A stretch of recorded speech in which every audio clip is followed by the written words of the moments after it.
Welcome to M&M Sports Podcast number 83. Today, variety once again. We're going to talk some baseball, touch on the home run derby, talk about the AL dominance over the National League as far as all-star games go. And we're also going to jump into some more NFL predictions, Brian. The dog days of summer are here, Eric. The heat has set in. We're at an in-between time here. NFL teams will soon be hitting camps, getting started here. College football not far away. We'll definitely be touching on that stuff here in the near future. But yeah, today we'll get into a little bit of baseball talk. If you're a Royals fan, I don't want to say that the world's coming to an end, but the sky's starting to fall a little bit for us. But there are some things that are going well for us. Yeah, so. And the second half fires up tonight, so a little bit of a reset as far as all teams coming back from the All-Star break, and even team in their predicament. You still have guys, that have plenty to play for. They do, absolutely. We'll start with the home run derby. Yep. Jack Caglione made his home run derby debut. I would think there's probably going to be more of these in his future. He did okay. Ended up with 8 home runs. It took him a while to get into a groove. Yep. He was hitting a bunch of line drives, which would be great if it was an actual baseball game. But as far as home run derbies go, that's not going to cut it. Anyway, when he did get into a groove, he hit some homers with some definite longevity, which everybody expected.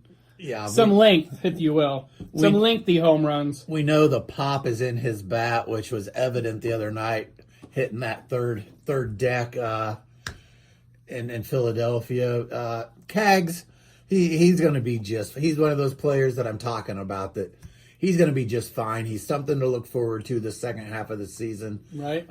Huge improvement from where he was at last year when he was finally called up to the big leagues. He struggled. He's a little more settled in right now, and sky's the limit for that kid. Sure. I mean, and just even if it's a home run derby, just getting that exposure, being out there with those other dudes, that's only going to help. Yeah, I mean, you're around some of the best in baseball, right? Yes. The All-Star festivities have the best of the best, and whereas he may not have been selected to play in the game, he's still around those individuals. He's making connections. He's probably getting some wisdom from a few of the older guys that it'll pay dividends in the long run. Exactly. As far as the actual end result of the home run derby, Jordan Walker, who was a first-round pick for the Cardinals in 2020, he's really kind of hit his stride this year, and he walked it off, so to speak, over the hometown kid Kyle Schwarber for the Phillies. Walker beat him out at the end with a walk-off home run derby homer, so to speak. First St. Louis Cardinal to ever win the home run derby. That's wild. I thought so too. When you look at some of the, and granted they might not have taken part in the derby, but you look at people like Albert Pujols, Mark McGwire, Jack Clark once upon a time. Holy cow! These guys could hit the ball. So for this kid to be the first one in Cardinal history, that's a pretty big statement. For sure. And as far as the actual All-Star game, the AL continued with their dominant run over the National League. They are now, with this 4-0 win, American League win, they have won 11 of the last 13, and they are 23-5 over the last 28 to put the all-time series at the AL with 49 wins to the NL's 45-2 ties. So the AL has a 49-45 advantage over the National League with this recent stretch of success. That's a remarkable figure there. I knew there was some dominance, Eric. I did not realize it was so one-sided here in the last quarter century. 23-5 is about as dominant as you can get. That's unbelievable. Wow. The pitching, dominated this game in general. The AL pitchers, all 11 of them, allowed 3 hits with 15 strikeouts. Michael Wacha for the Royals was part of this, pitched 1 inning, 2 strikeouts, no runs allowed. So So he was part of this 4-0 AL win. Bobby Witt Jr. getting his first start at shortstop. Drew a walk, scored a run, I believe. Yep. Didn't get any hits, but successful all-star game for Bobby Witt Jr. Yeah, and one would assume he's going to be back there plenty more. Yeah, I don't envision a year where he's not at least on that roster. I mean, right. He's all everything. We know that. Expect bigger and better things from him as time goes on. Right on. And as far as the baseball draft, I'll talk about the Royals' first two selections. We're not going to cover all their draftees. Zion Rose, 21-year-old center fielder out of Louisville. The Royals selected him in the first round with the 6th overall pick. 6'1", 205. Good-sized kid this year. Or actually at 3 seasons at Louisville. I got all the stats here from his 3 seasons. 358 average, 69 strikeouts, and 69 walks. That caught my attention. Even for a college kid, that's very impressive. Yeah, it is. 38 doubles, 9 triples, 24 home runs, 65 stolen bases, and he was caught stealing 9 times. So that encompasses 3 years at Louisville. The hit tool, they say, is his strength, his defense. They say could use a little work, which is kind of different for the Royals. A lot of times they'll go defense first, but looking for a little offensive firepower here with this selection. I was a little surprised by this selection, Eric, as I think were quite a few people. Nothing negative, but I kind of went back and looked at some of the prognosticators in the sport. None of them had this kid on the Royals' radar. That they had. Each of these sites will put out a handful of people who the Royals are looking at it in that 6th pick, and this kid didn't show up on any of those. I know they kind of talked about it, the underslot with this kid, whereas he was projected to go later in the first round. So by selecting him, the Royals get a good tool player here, but they don't have to pay him that signing bonus, which frees up more money later in the draft. Yep. Will that pay off? I don't know. But, I think it's a gamble worth taking unless you had your sights completely zoned in on somebody. I don't think that's a bad thing to look at saving a little money for a pick maybe at the end of the first round or the second round. So right. No, there's definitely some strategy that goes into this thing, and I think you just nailed it right there. Coming back around, the Royals had the 30th overall pick, and anybody that happened to be paying attention to Nebraska baseball towards the end of the year, as in a regional game versus Ole Miss, this kid he put the kibosh on the Nebraska bats. Yes, he did. Taylor Rabe, 6'5", 200 pounds, out of Ole Miss, right-handed pitcher, 21 years old. The Royals selected him, like I said, with the 30th overall pick in the first round. Average fastball can get to, averages around 96, and he got to 100. Yep. He hit 100 at different times this year. He also has a sharp cutter that hovers around 90 miles an hour. Had a 3.55 ERA this year with 105 strikeouts and 15 walks. So another kid with these college selections as opposed to the high school kids, 2 kids that can help you sooner rather than later. Yeah, and in that same token, he's still young. He was only a sophomore. So he got his 2 years of college experience. So he's a step up from that high school level. But it's not like he was a 5th-year senior. Right. He's still young. Both 21, both selections. I think this is a great pick. I think he's got a lot of upside. As you said, we witnessed that watching Nebraska take on Ole Miss. The great command out there, and I think overall just a great pick by the Royals. Yep, second half of the season starts tonight. The Royals host the Padres, who have been definitely disappointing this year based on their expectations. Sure. But anyway, baseball, actually there was one game last night, but everybody else fires up tonight. So as far as, not a lot of sports going on right now, it's something to keep an eye on, we'll say for sure. We know the Royals are not sitting in a great position. We also know that they're in a extremely, I don't want to say poor division, but it's a weaker division. I don't want to give any false hope out there, but they're not out of it yet. It would take a heck of a run, but you know what? Stranger things have happened. Right now, though, the Royals, I think their main focus needs to be on getting some youth involved here in the second half of the season, building towards next year. I don't know what's going to happen as far as anybody getting dealt.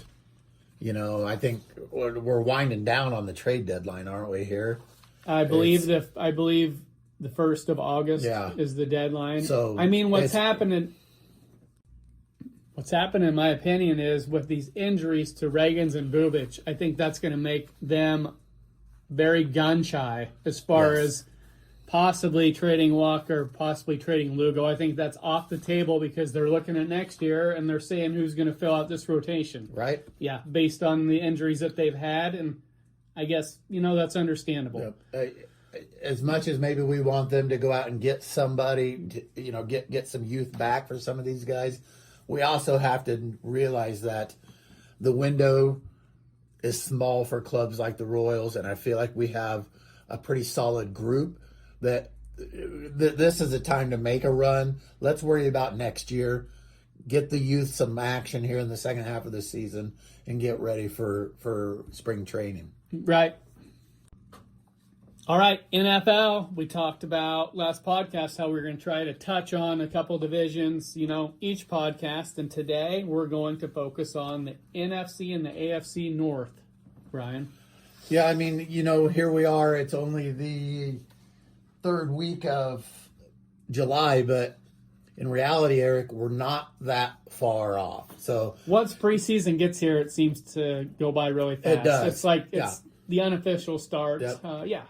And that's just, let's see, a few weeks away here. The season will be on us before we know what happens. Precisely. Okay, NFC North projections for people that know more than Brian and I. The experts, so to speak. Green Bay at 10.5. Detroit, 10.5. The Bears at 9.5. And the Minnesota Vikings at 8.5. So, yes, they're looking at those four teams as all having pretty good potential with those numbers as far as their win-loss projections go. It's this shapes up to be, I think, a pretty competitive division for sure. Right. Last year, the Bears kind of surprised everybody with a breakthrough season. Yeah. They did the opposite of what they've done in the past. They found a way to win the majority of the close games they played in. Green Bay, they finally got over the hump and beat them a couple times. Green Bay's had their number for years.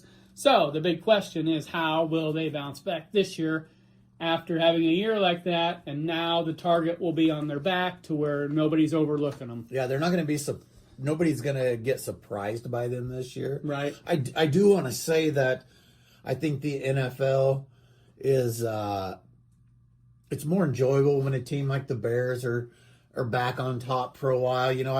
I don't want to pretend to be a huge Chicago fan, but we've talked about that. Rivalries renewed. Exactly. Makes it more fun. It does make it more fun. Agreed. To have a competitive matchup as opposed to a rivalry that is one-sided, for sure. So I think a lot of what the Bears are going to do this year fall on the shoulders of their quarterback. Mm-hmm. Caleb Williams had a pretty solid season last year for the Bears. Can he take that next step? Can he continue to limit interceptions and guide the Bears to wins over teams such as Green Bay, Detroit? That's going to be it's not going to be an easy task for him, but it's going to be a necessary task if the Bears are going to be back on top. Right, and here's a few of the moves the Bears made in the offseason. They traded wide receiver DJ Moore to the Bills, clearing up some significant cap space while acquiring a second-round pick in that deal. They signed former Super Bowl champion cornerback Colby Bryant to a 3-year, $40 million deal to fortify that safety position, and added former Browns linebacker Devin Bush, 3 years, $30 million. So they tried to shore up the defense a little bit, and that's those were their offseason moves. Will it be enough? We'll find out. Right. Their schedule, they're at Carolina, at Seattle, they're at the Bills. Those are their most challenging 3 road games. And then they host the Eagles, they host the Patriots, they host Tampa Bay, and they host Jacksonville. What do you think, Brian? You got it? Any thoughts on their record? I think it's gonna be tough for them to get back to where they were last year, but I think they hover in that area. Okay. I think they're about a 10-win team. Okay, so you have them at 10-7. I think 10-7 would be relatively accurate. Yep. I have them at 9-8. Okay. Which I think they'll have a solid year, but I think, like I said, nobody's going to overlook them this year. No. And in this division, as we go on, you'll see that I have 3 other teams ahead of them. So I actually have them in last place at 9-8. Wow. So that tells you what I think about this division as a whole. That tells you exactly what you need to know. Right. Let's go Green Bay next. The Packers last year, they were a disappointment based on Green Bay's standard expectations and just their history in general. A lot of inconsistency, and they had a hell of a time closing out games. That was their biggest problem. They had teams literally beat, and they let them off the hook. The Bears a couple times. Yep. It's going to be... I find it hard to believe that Green Bay makes those same mistakes this year. They're the Packers, right? Right. They're a storied franchise. Some of the best fans in football.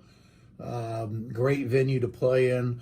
I fully expect to see Green Bay make a step in the right direction this season. Right. They added veteran defensive lineman Jason Hargrave. They added some depth as far as cornerbacks go with the signing of Benjamin St. Justice, brought in Sky Moore, and guys that are no longer there. They traded Rashawn Gary to Dallas for a 4th-round pick, released Nate Hobbs. Romeo Dobbs went to New England in free agency, and Wicks, receiver, went to the Eagles, was traded for a 5th-round pick and a 6th-round pick. So those were the guys they added and guys they lost. As far as schedule goes, they're at Tampa Bay and at New England, and they're also at the Rams.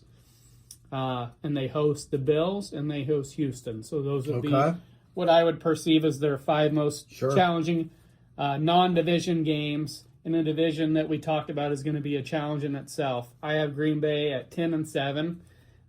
Like I said, their win-loss projection was 10.5, so right there, close to what the experts are saying. I'm right there with you, actually, on this one, Eric. Okay. That's exactly the number I was thinking with them.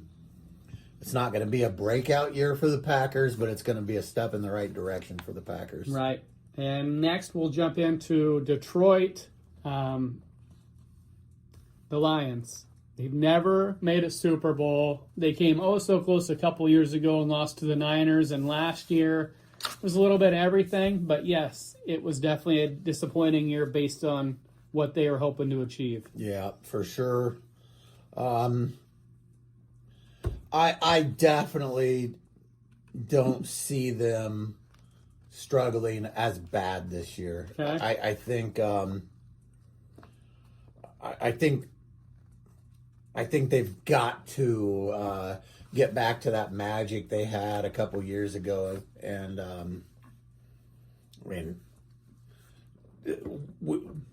I think we're on the same path that Detroit is a team that we wouldn't mind seeing succeed, just for the fact that they've never gotten over that hump. Right. They traded running back David Montgomery to Houston in exchange for offensive lineman Juice Scruggs. They released Taylor Decker an offensive tackle opening up, just over $11 million in cap space. They also released Graham Glasgow, another lineman, saving just over $5 million on that move. So there's some of their moves that they made this offseason. Chiefs fans, you may know the name Isaiah Pacheco. He will be trying to fill the role of David Montgomery in the backfield. If you've followed the Chiefs the last few years, you know Pacheco is a violent runner. A bolt of lightning is what I call You it. know, yeah. When you hit him, you're going to feel it. Right. But I think he's more than capable of filling that role in the backfield. I agree. I think that could be a sneaky good move for them. Yes. Detroit, as far as schedules go, I thought their schedule was actually a little more favorable than the teams that we just touched on.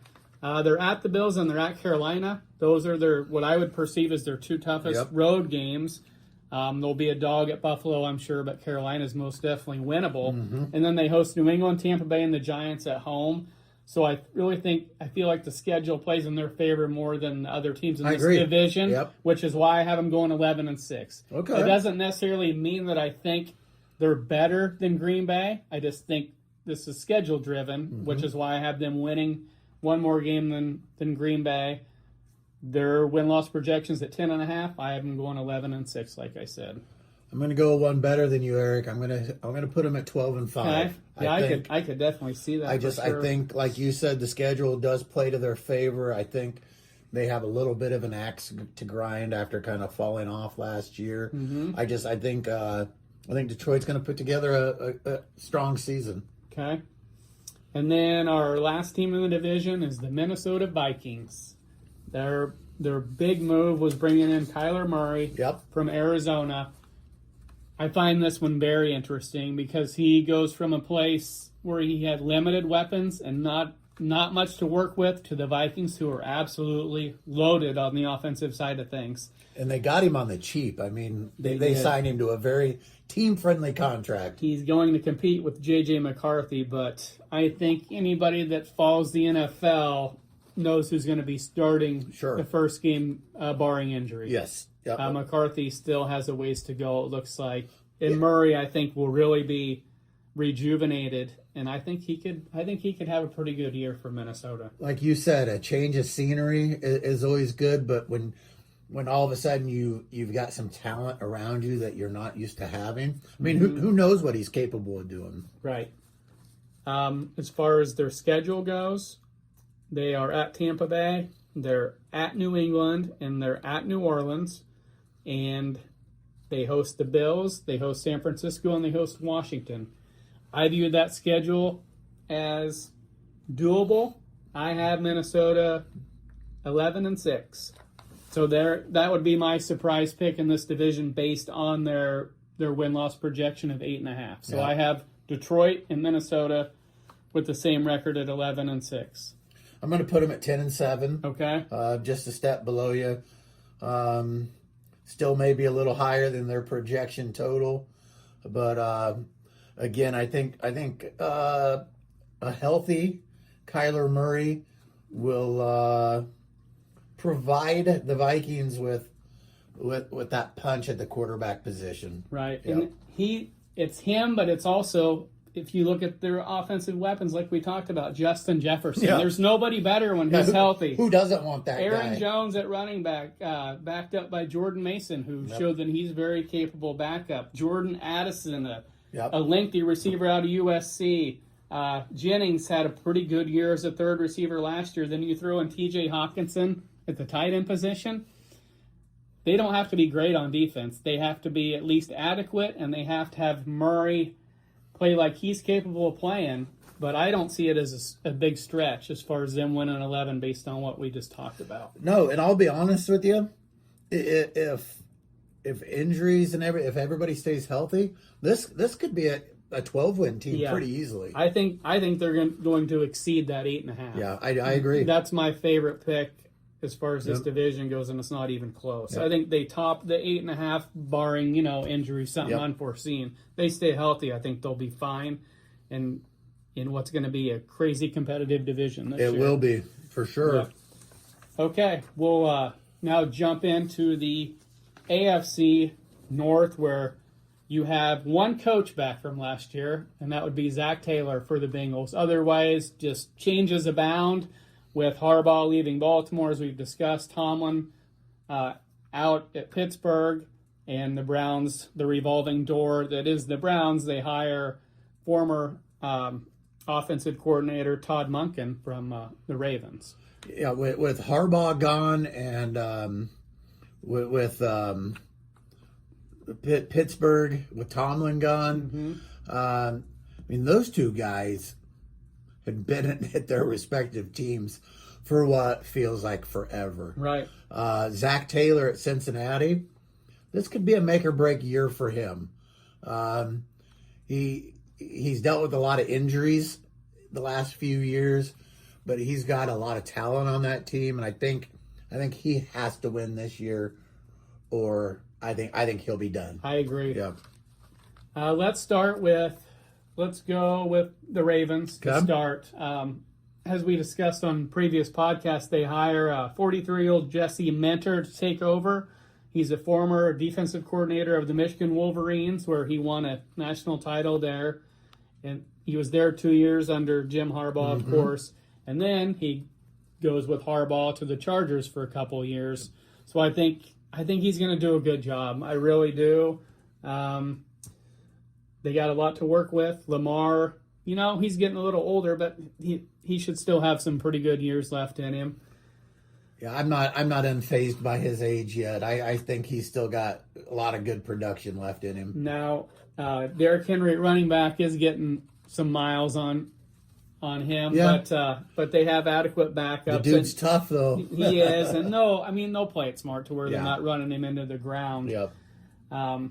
They signed, they brought in Anthony Weaver as their defensive coordinator. So pretty much a whole new staff here.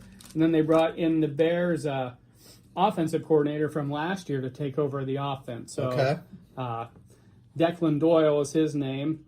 He did a great job for the Bears last year in the 1 year that he was there. And these are all young dudes. Doyle's 30, Anthony Weaver, 45-year-old defensive coordinator, and we talked about Jesse Mentor at 43, so a younger group of coaches here. Yep. And, of course, the big move was bringing in Hendrickson this year from Cincinnati. Yep. They're expecting big-time production out of him based on what they spent, for sure. Yeah, exactly. Receivers, they brought in Jacoby Lane, drafted him out of USC to go along with Surratt from Indiana, who we're all familiar with. Yep. You hit on one, or we'll say two of those dudes, watch out. Yeah, Watch out. All of a sudden, this Raven offense could get interesting, right? Yep. They've always been that just kind of steady, ball control, gonna offense. run, wear you down offense, throw to the tight ends a bunch. Yeah. But with these guys, it could get interesting. Right. They're at Buffalo and they're at Houston. Their two most challenging road games, and they host Dallas and the Chargers. I like their schedule, and their win-loss projection was 11.5. I'll go through those real quick. They were at 11.5, Cincinnati 9.5, Pittsburgh 8.5, and the Browns 6.5. Okay. And I have them exceeding that 11.5 based on, everything we just talked about. Schedule, new coaching staff, Hendrickson, the young receivers. I have them going 13-4. Wow. Yep. I just think they have a lot of things playing in their favor, and that doesn't necessarily mean that I'm going to have them winning the Super Bowl. We'll get into that at a later date. We're just focused on regular season. Yep. I have them winning 13. A little early for Super Bowl talk, but not out of the question. I'm going to be just a little bit below you, Eric. I'm going to have them at 12 wins. Okay. I think all the pieces are there for success. Yep. I think bringing in these new, younger coaches. I mean, Doyle, he's the youngest coordinator in the NFL. I think players like that youth. They're going to like to see maybe some of those new ideas injected into their system. And I just think that the Ravens they're going to be a solid ball club. Yes, for sure. Cincinnati, what I have when I look at them, I have a few question marks by defense. Okay. In offense, I would compare them to a team we just talked about earlier, the Vikings, to where they Yes. absolutely have weapons Yes. abound. The tools are there. What the difference is, they have a more proven commodity in Burrow. Yes. I think the Bengals could be a sneaky good team this year. Once again, with an offense like that, with the weapons that they have, their defense doesn't have to be great. Just if it's adequate, I think they're going to have a good year. I mean, Chase Brown at running back, over 1,000 yards last year. Jamar Chase, one of the best. T. Higgins as a secondary receiver. Gesicki at tight end, like I said, very similar to the Vikings as far as just good luck stopping them. Yeah. If they're not turning the ball over and not beating themselves, I have them going 11-6. My biggest question mark with Cincinnati is just staying healthy. Mm-hmm. I for sure this team lives and dies by Burrow. But yes, he's got so much talent that surrounds him.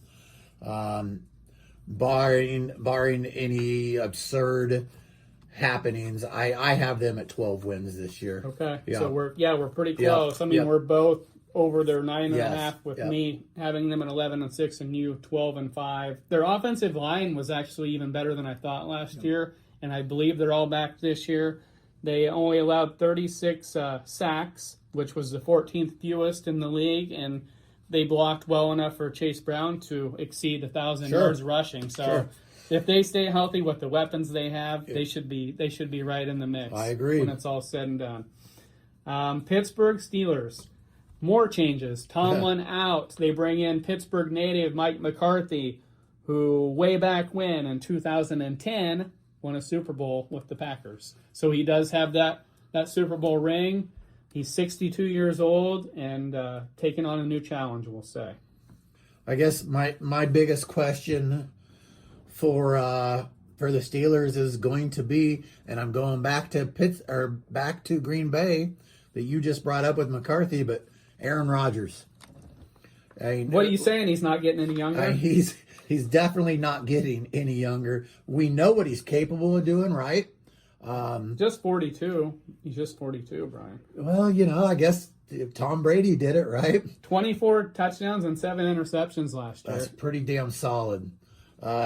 If he stays healthy, again, he's a type of player that can will a team to wins on the field.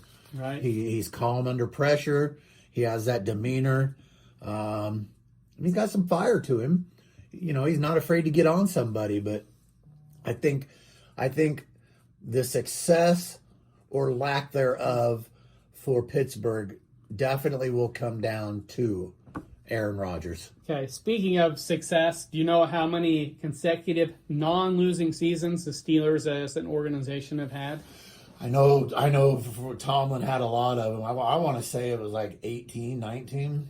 They have not had a losing record since 2003. Oh, 22 wow. non-consecutive losing seasons, meaning, yes, there was, I believe, at least 2 or 3 years in there where they went 8-8. Yeah. But that's insane. That's insane. They have been the model of consistency as far as NFL teams in that regard. There's not many organizations that wouldn't take that. That's wild, Yep. is what that is. Schedule: at New England, at Tampa Bay, at Philly, at Jacksonville. They host Denver. They host Houston. I think law of averages prevails this year. I think that streak comes to an end. I have them winning 8 games and losing 9. Okay. And some of it's just what we talked about. They're going to be playing Baltimore twice. They're going to be playing the Bengals twice. And that schedule that we just threw out as far as non-division games is, somewhat challenging for a team that doesn't have as many weapons as Cincinnati for Baltimore. I just don't think they have a complete team like either one of those, which led me to my 8-9 prediction, which really isn't too damn far off based on their 8.5 win-loss projection. I don't think that Rodgers gets through this season unscathed, which is why I'm going even one more than you. I'm going to have him at 7-10. Yeah, I bet you and I won't be the only ones that have him finally having a losing season. It's got to happen, and I just think this is the year that it does. Right. Yep. Last on the list, the Cleveland Browns. Okay. Todd Monken, 60 years old. He was the offensive coordinator with the Georgia Bulldogs from 2020 to 22, winning a couple titles there. Then he slides into the Ravens offensive coordinator position from 2023 to 2025. So quite a bit of success with those two stops that he's made most recently. 60 years old, taking on, yes, a new challenge and then some, trying to get the Browns back on track. They're at Jacksonville, at Tampa Bay, at the Saints, and at the Giants. What's your thoughts on the Browns, Brian? Well, first off, I want to know who's going to be the signal caller for him. It could be one of about 15 different Right, guys. right. You know, I mean, I think obviously a lot of my pick is going to come from who's in the backfield. Would you like me to go through their quarterback? Yeah, let's hear it. Let's depth hear it. chart? Absolutely. You have your pick of.